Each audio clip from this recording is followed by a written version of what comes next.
कल पाकिस्तान को अफगानिस्तान के हाथों 8 विकेटों से ODI वर्ल्ड कप में शिकस्त हुई और पाकिस्तान समेत जहां जहां पाकिस्तान क्रिकेट फैंस रहते हैं सभी बहुत ज़्यादा अफसरदा हैं। नॉट बिकॉज पाकिस्तान कल अफगानिस्तान से मैच हार गया, बट बिकॉज पाकिस्तान ने क्वालिटी क्रिकेट नहीं खेली। लेट्स फेस इट, क्रिकेट का गेम है। इसी गेम में, इसी वर्ल्ड कप में इनफैक्ट हमने नीदरलैंड्स को देखा साउथ अफ्रीका को शिकस्त देते हुए। South Africans have been super duper in this ODI World Cup, उसके बावजूद वो नीदरलैंड से हारे। फिर इसी अफगानिस्तान की टीम ने इंग्लैंड को भी शिकस्त दी और हम सब जानते हैं इंग्लिश टीम इस ODI वर्ल्ड कप में स्ट्रगल ज़रूर कर रही है, लेकिन वो डिफेंडिंग चैंपियंस हैं, तो वो भी अफगानिस्तान के लिए बड़ी जीत थी। इसी तरह कल अफगानिस्तान ने पाकिस्तान को शिकस्त दी, लेकिन पूरी तरह से आउट क्लास किया ये भी कहना गलत नहीं होगा। पाकिस्तान ने पहले खेलते हुए 283 रन का हदफ दिया अफगान टीम को। अफगानी बॉलर्स ने, उनके स्पिनर्स ने, 4 स्पिनर्स उन्होंने कल खिलाया, बहुत तंग किया पाकिस्तानी बल्लेबाजों को और कोई भी पाकिस्तानी बैट्समैन सेटल नज़र नहीं आया, एट ईज़ नज़र नहीं आया, जिस तरह अफगानी बल्लेबाज पाकिस्तानी बॉलिंग के अगेंस्ट नज़र आ रहे थे। बाबर आजम ने 74 रन बनाए,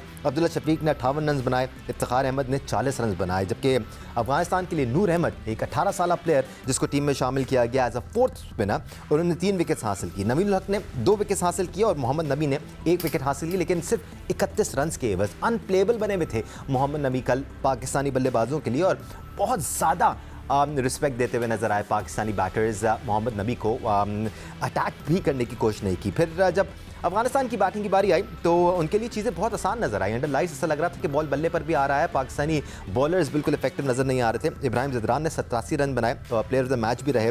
रहमत शाह ने 77 रन बनाए और रहमानुल्लाह गुरबाज ने 65 रन बनाए। 100 रन की पार्टनरशिप की थी कल अफगान ओपनर्स ने। इस तरह पाकिस्तान को 8 विकेटों से इस मैच में शिकस्त का सामना करना पड़ा। एक्सपर्ट्स का तारुफ कराते हैं। एक्सपर्ट प्रिंट के लिए हमारे साथ स्टूडियो में मौजूद हैं टेस्ट क्रिकेटर सिकंदर बख्त, साथ साथ टेस्ट क्रिकेटर अब्दुल रज़ाक ने हमें ज्वाइन किया हुआ है। सीनियर स्पोर्ट्स जर्नलिस्ट और प्रोग्राम स्कोर के एंकर पर्सन सैयद याह्या हुसैनी हमारे साथ मौजूद हैं और साथ साथ senior sports journalist Abdul Majid Bhatti ने हमें भारत से ज्वाइन किया हुआ है। भट्टी साहब, आप इसे आगाज़ करते हैं, क्या माहौल देखा आपने कल भारत में शिकस्त के बाद? पाकिस्तानी फैंस तो वहाँ ज़्यादा मौजूद नहीं हैं, लेकिन दुनिया भर में जहाँ जहाँ पाकिस्तानी फैंस हैं सबके दिल टूटे कल। जी हाँ, मैं बिल्कुल दानिश, यही कैफियत थी। और याह्या हुसैनी चूँकि 2007 में मेरे साथ थे किंगस्टन जमैका में, जब पाकिस्तान आयरलैंड से हारा और वर्ल्ड कप से बाहर हुआ, कल सेम तकरीबन कोई 16 साल बाद जो इंजमाम उल हक की मैंने 16 साल पहले कैफियत देखी थी उस मैच को हारने के बाद, उनकी आंखों में भी तकरीबन वैसे ही आंसू थे जैसे कल बाबर आजम का चेहरा उतरा हुआ था और काफी रूहानी किस्म का उनका चेहरा था और मुझे उस वक्त इंजमाम उल हक याद आए। लेकिन पाकिस्तान, मेरा ख्याल में अगर आपको याद हो, थोड़ा आप लोगों को कुछ महीने पीछे लेके जाऊं, जब ये आइटनरी अनाउंस हुई वर्ल्ड कप की, पाकिस्तान क्रिकेट बोर्ड ने उसी वक्त ICC से कहा था कि हमारा मैच चेन्नई से शिफ्ट कर दिया जाए। बट भट्टी साहब, आई एम सॉरी, ये भी क्यों कर दिया जाए? अगर चेन्नई में मैच है तो दोनों टीमों के लिए सेम कंडीशंस हैं। आप भी स्पिनर्स तैयार कर लेते, आप भी स्पिनर खिला लेते, उनके लिए अलग कंडीशन और आपके लिए अलग कंडीशन तो नहीं है ना। आपने टॉस जीता और पहले बैटिंग करने का फैसला किया।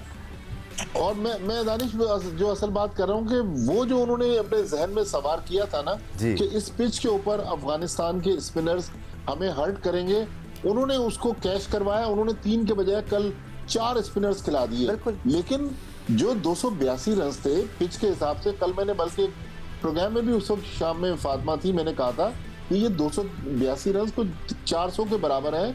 लेकिन हमारे बॉलर्स देखिए, इस पूरे कैंपेन में हमें बॉलर्स लेट डाउन कर रहे हैं। हम 344 बनवा रहे हैं, हम 367 रन बनवा रहे हैं, हम 282 डिफेंड नहीं कर पा रहे। चलें, आप करीब आकर अगर मैच को फाइट करते, हार जाते तो खेल में हार जीत होती है। लेकिन जिस तरह पाकिस्तान के बॉलर्स ने बॉलिंग की, बैट्समैनों ने भी देखे, मजीद कोई 20, 25, 28 रन बनने चाहिए थे। लेकिन मुझे लग रहा है कि बजाय टीम के लिए बैट्समैन अपने लिए खेल रहे थे, लेकिन पाकिस्तान क्रिकेट के लिए अच्छा नहीं हुआ। मेरा ख्याल हमारी टीम इतनी बुरी नहीं है जितना हम खराब परफॉर्म कर रहे हैं। एब्सोल्युटली भट्टी साहब, कोई भी डिपार्टमेंट में हमें अच्छी परफॉर्मेंस नज़र नहीं आ रही, चाहे वो हमारे बैटर्स हों या हमारे बॉलर्स हों या फिर फील्डिंग डिपार्टमेंट हो। फील्डिंग में पाकिस्तानी टीम ने बहुत ज़्यादा डिसअपॉइंट किया है इस ODI वर्ल्ड कप में।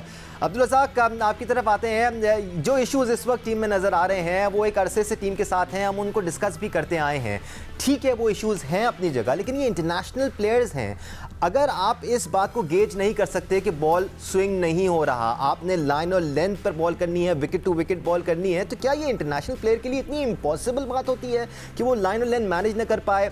हर बॉलर हर ओवर में 2 से 3 लूज डिलीवरीज करा रहा था, जिसपे आपको 2 से 3 चौके मारे हैं अफगानी बैट्समैन ने। देखिए, बॉलर अगर आप पूछ रहे हैं तो बॉलर का अपना एक कॉन्फिडेंस लेवल होता है, और जब थोड़ा सा अंडर प्रेशर हो, जब उसको सपोर्ट ना मिल रही हो, पिच से स्विंग ना मिल रही हो, तो डेफिनेटली वो थोड़ा सा अटैक करना चाहता है कि मैं विकेट लेने की कोशिश करूं। तो जिस तरह पाकिस्तान ने कल बॉलिंग स्टार्ट किया है, तो बॉडी लैंग्वेज से नजर आ रहा था कि उनको लाइन लेंथ का पता ही नहीं है कि स्टंप भी लगे हुए हैं, 3 स्टंप भी लगे हुए हैं। स्वाय हसन के जो सेकंड स्पेल में आए हैं, उसने विकेटों में बॉलिंग की है। और हसन की जो बॉलिंग अगर आप देखी जाए तो वनडे की बॉलिंग नहीं करता, वो टेस्ट बॉलिंग करता है। जैसे टेस्ट मैच में बॉलिंग नहीं की जाती, ऑफ साइड की ऑफ स्टंप ला के वो हिट करता है। और उसमें तो भी रजी भाई बाकायदगी से 2 बॉलें लूज जरूर करा रहे थे हसन भी, 1 या 2 लूज बॉलें हर ओवर में ही आ रही थी। देखिए, बात देखिए, जितना हसन अली की जितनी बॉलिंग आप देख लें, वो ऐसे लगता है जैसे 4 डे गेम खेल रहा है या 5 डे गेम खेल रहा है, क्योंकि वो इतना कोई एक्सपेरिमेंट करते नहीं है, ना बॉल अंदर लाने की कोशिश करता है, वो एक लाइन पे हिट करता है। तो डेफिनेटली जब विकेट में आपको कुछ सपोर्ट नहीं मिलेगी, मूवमेंट नहीं मिलेगी, बल्ले पे बॉल आराम से आ रहा होता है, तो फिर यही बॉल आपके बल्ले पे लगते हैं। और अगर यही बॉल अगर आप ऑस्ट्रेलिया में ले जाएं या इंग्लैंड में ले जाएं, तो यही बॉल अफेक्टेबल है, यहीं से आपको विकेटें मिलती है। तो यहाँ की कंडीशन के मुताबिक हमारे बॉलर बॉलिंग नहीं कर रहे, इनको अंदाजा ही नहीं है कि हमने कहाँ पे बॉल करने हैं। बॉलर का काम होता है कि कंडीशन के मुताबिक अपने आप को एडजस्ट करता है। बिल्कुल, जहां आपको मूवमेंट नहीं मिलती, तो वहां पे आप, इसका ये तो मतलब नहीं कि आप रन देने शुरू कर। सिकंदर, कोई भी टीम उठा लें आप नेदरलैंड्स की बात कर लें, आप अफगानिस्तान की बात कर लें, आप बांग्लादेश की बात कर लें, या फिर आप किसी भी और टीम को देख लें, अडेप्टेबिलिटी नज़र आती है आपको बॉलर्स में। आप वो कंडीशंस के हिसाब से बॉलर्स अपनी लेंथ भी मैनेज करते हैं, अपनी पेस को भी मैनेज करते हैं, अपनी वेरिएशंस को भी मैनेज करते हैं। एक तरह की बॉलिंग कहीं भी आपको किसी टीम में नज़र नहीं आएगी सिवाय पाकिस्तान के। शाहीन को अगर स्विंग नहीं मिल रहा तो ऐसा लगता है बिल्कुल ही ऑर्डिनरी बॉलर बन गए हैं, ना कुछ वेरिएशन दिखाने की कोशिश कर रहे हैं, ना बैटर्स को तंग कर रहे हैं। आप किस तरह डिफाइन करेंगे इस पूरे इशू को? देखो, मैं इस इशू को जो बात करना चाह रहा हूँ ना, वो ये है कि जो लोग समझना चाहें वो समझ जाएं कि इस वर्ल्ड कप में, वर्ल्ड कप का मतलब है कि दुनिया की 10 बड़ी टीमें इधर आ गई हैं। दुनिया के वेस्ट इंडीज़ को छोड़ के दुनिया के जितने बड़े क्रिकेटर्स हैं, जिम्बाब्वे को भी छोड़ दें, वो तो बेचारी उसमें सिकंदर, उन टीमों को छोड़ दें जिनसे हमने बायलैटरल सीरीज खेलनी है, हमने उनको हराना भी है। सारी दुनिया के बड़े प्लेयर आ गए, ठीक है ना। अब मैं तो हर प्लेयरों को देख रहा हूँ, जिनके नाम सुने थे, मैंने मौका नहीं मिला था देखने का, उनको मैं देख रहा हूँ वो कैसे क्रिकेट खेलते। यार, इतना फ़र्क है हमारी क्रिकेट में और दूसरे लड़कों की क्रिकेट में। कोई भी उनकी पूरे 9 टीमों में कोई लड़का नंबर 1 नहीं है, कोई नंबर 2 नहीं है, कोई बेस्ट ऑलराउंडर नहीं है, कोई बेस्ट बॉलर नहीं है, मगर वो क्या क्रिकेट खेल रहे हैं। हमारे क्रिकेट बिल्कुल उनके मुकाबले में ऐसा लगता है कि वो एक क्लब क्रिकेट है। इतना फ़र्क है, आई एम वेरी सॉरी, मगर ये फ़र्क नज़र आ रहा है। उनकी जो बैटिंग है टोटली डिफरेंट है, हमारी बैटिंग टोटली डिफरेंट है। हम कल पहला छक्का मारा है 10वें ओवर में, बड़ी मुबारकबादें। हो सकता है आज पीसीबी ने केक काटने की तस्वीर छापी हो। मैं ज़रा मीडिया वालों से पूछना चाह रहा हूँ, आपने नहीं छापी कि पहला छक्का लगा है? मैं तो इसलिए आज खुल के बात कर रहा हूँ, कोई बात नहीं। फिर उसके बाद जो है बॉलिंग देख लें, दुनिया भर के बॉलर्स आ रहे हैं, बॉल करा रहे हैं, स्पिनर्स आ रहे हैं, बॉल करा रहे हैं, हमारे देख लें। तो फ़र्क साफ ज़ाहिर हो गया कि सारी दुनिया की टीमें इधर हैं, लड़के इधर हैं, हम लोग इधर हैं, मगर हम नंबर 1 हैं। एक्सक्यूजेस, या ये एक्सक्यूजेस की भी बात कर लेते हैं। एक ये 2 टेस्ट क्रिकेटर है। मैं यहाँ इंडिया में, मुझसे सवाल हुआ, मैंने कहा चले इस मौके का फायदा उठाते हुए याहिया की बारी के बाद आप इनसे पूछ भी सकते हैं। Sure sir. यहाँ अंग्रेजी का बहुत बड़ा आइकॉनिक अखबार है हिंदू, उसके ऑफिस में हमें परसों मदऊ किया गया था, तो उन्होंने 2 बातें हमसे पूछी। उन्होंने कहा कि पाकिस्तान में जहांगीर जांचिया जैसे स्क्वाश प्लेयर थे, आज आपकी स्क्वाश कहाँ है? फिर उन्होंने कहा कि पाकिस्तान की स्पिन बॉलिंग में इतनी बड़ी लेगेसी थी, इतने बड़े बड़े नाम थे, आज पाकिस्तान के स्पिनर्स कहाँ खड़े हुए? या अनफॉर्चुनेटली, खैर भट्टी साहब हम इस बारे में बात करेंगे, मुझे भी बहुत ज़ोर से जवाब आ रहा था, लेकिन मैं थोड़ा सा होल्ड बैक कर लेता हूँ। याया की तरफ जाऊँगा। या हम एक्सक्यूज़ेस की बात की तरफ आ रहा था मैं। एक्सक्यूज़ेस, उसामा मीर को हमने इनफ मैचेस नहीं खिलाए, एक्सक्यूज़ेस कि हमें ऊपर फ़खर को खिलाना चाहिए, हम इमाम को गलत खिला रहे हैं, एक्सक्यूज़ेस के पहली इनिंग्स में बॉल बहुत ज़्यादा टर्न हो रहा था, दूसरी इनिंग्स में बॉल बल्ले पे आना शुरू हो गया। कब तक हम एक्सक्यूज़ेस देते रहेंगे? वो 18 साल के लड़के को खिलाते हैं, वो डिलीवर करता है, हम एक्सक्यूज़ेस पे एक्सक्यूज़ेस दिए जा रहे हैं। ये कब रुकेगी रिवायत? दानिश, कल अफगानिस्तान के मैच के बाद से बहुत सारी बातें मैं सुन रहा हूँ। वो किसी शायर ने खूब कहा है कि इधर उधर की ना बात कर, ये बता कि काफिला क्यों लूटा। इधर उधर की ना बात कर, ये बता कि काफिला क्यों लूटा।